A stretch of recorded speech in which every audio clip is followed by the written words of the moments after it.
Soyabeans dey play excellent role for poultry feed formulation. In fact, soyabeans na excellent and important source of protein for poultry feed formulation.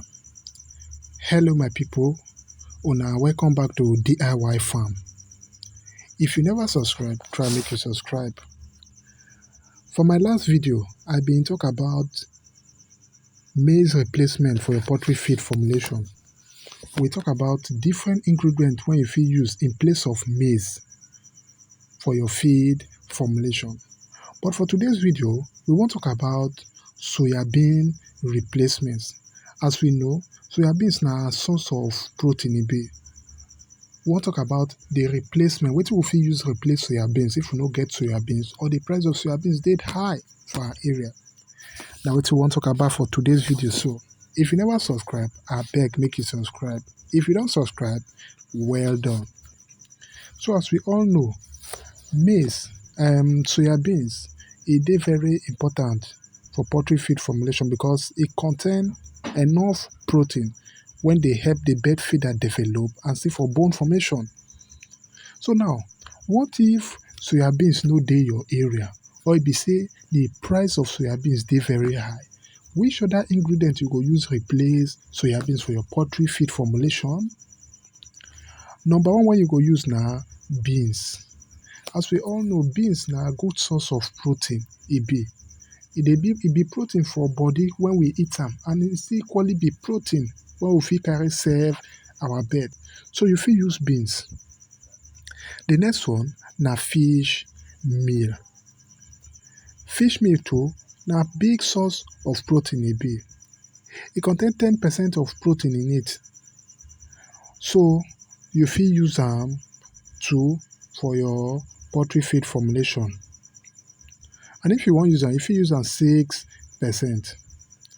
The next one na palm kernel cake. Palm kernel cake, we fit say na the by-product of, let me say, palm oil. You fit use am too as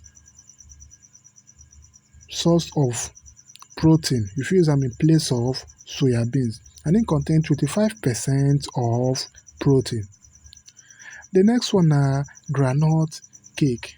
Groundnut cake na the by-product of groundnut oil. We fit use am as source of protein. We fit use am replace soyabeans, and e contain 48% of protein. And when you dey use this kind one, e dey very important make you use 10%. The next one na meat and bone meal. Meat and bone meal na good source of protein. You fit use am to replace soyabeans for your poultry feed formulation. The next one na maggot.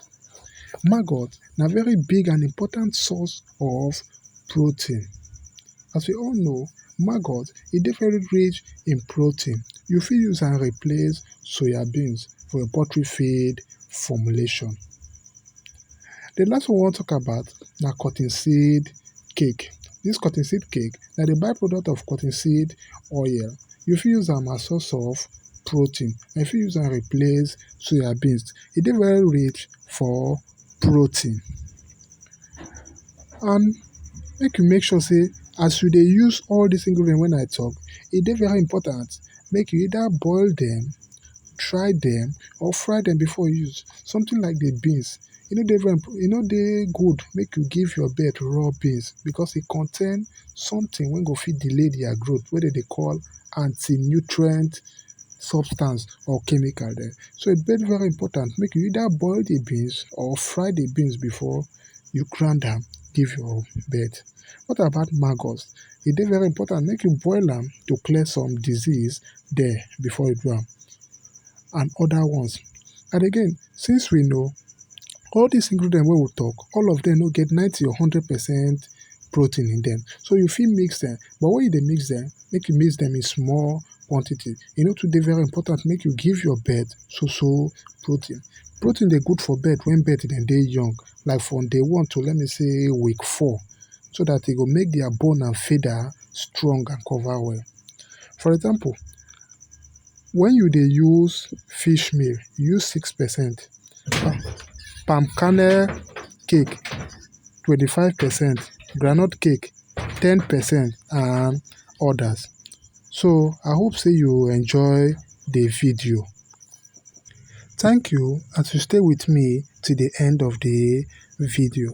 See you for my next video. Bye. Lots of love.